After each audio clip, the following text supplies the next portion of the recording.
So you want to get into wargaming? Or possibly you're already a wargamer. But what tools do you actually need? Well, stick around because today I'll break down the must-have tools every wargamer should own. Whether you're building an army or painting your first model, these are sure to help. If you haven't already, do please like and subscribe.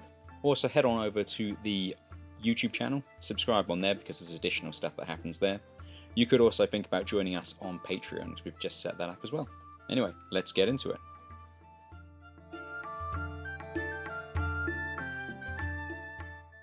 First up on the list are the essential building tools, so to speak.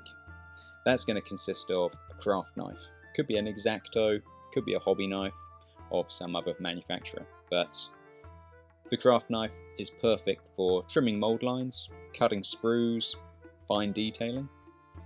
Do remember though, sharp blades are safer than dull ones, but also a sharp blade can slice you open.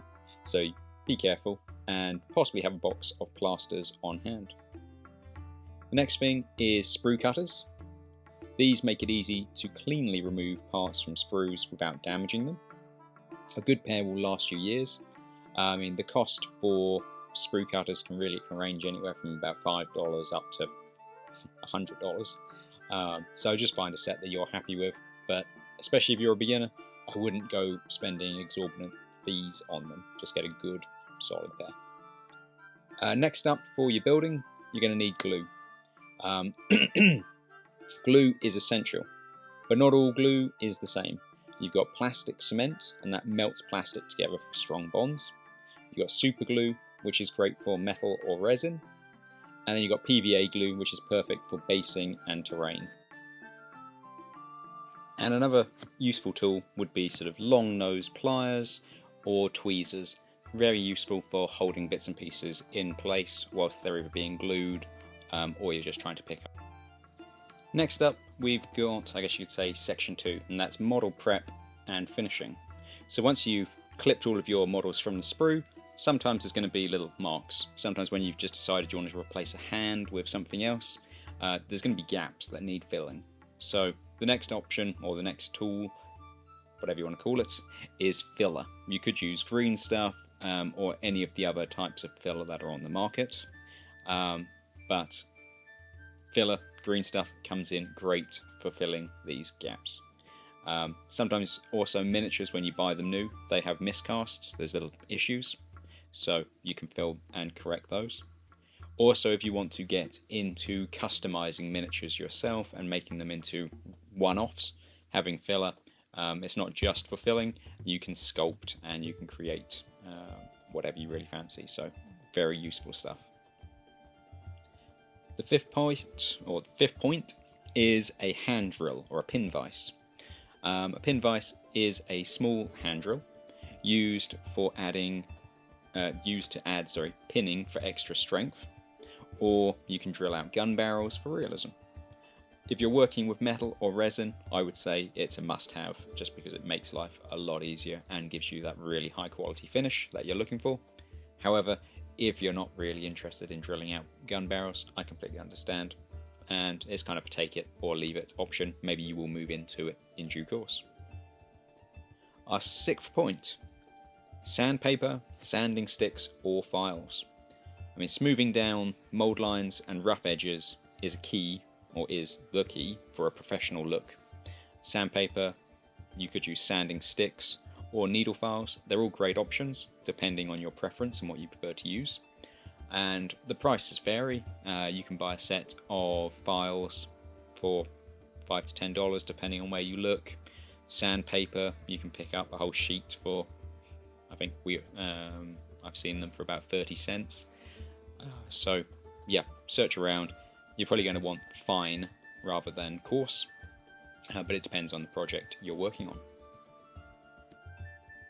Next up, we've got section 3, and that is painting tools. Obviously, it's a bit of an obvious one, but you're going to need an assorted selection of brushes. You're going to want a dry brush, base coating brush, and fine detail brushes. A good brush set includes at least 3, and as I said, you want your dry brush for texturing, a base coat brush for the initial coverage, and then detail brushes. You can either just go for one, or you can have a variety of different finenesses. I'm not sure what the scientific term is, but different levels of point to the tip. I would suggest, even if you're just starting out, invest in a good quality set, clean them, and then they will last. You can get cheap brushes, and there's nothing wrong with them, but they will tend to wear out faster. So it's kind of up to you. You can start off with the cheaper ones and then move into more expensive ones in due course, or you could start out with the better quality ones. It's kind of up to you. I would personally go more on the quality first, because it does help you. Then we've got paints. Of course, you'll need paints. I personally go for acrylic hobby paints like Citadel, Vallejo, and Army Painter. They're all great choices. You do also have oil paints.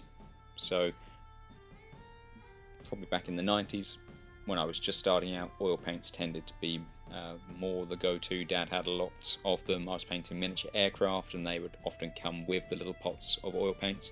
They work well. They just take a little bit more learning to use rather than the acrylics. And you need additional things to be able to clean up your brushes afterwards, like white spirit.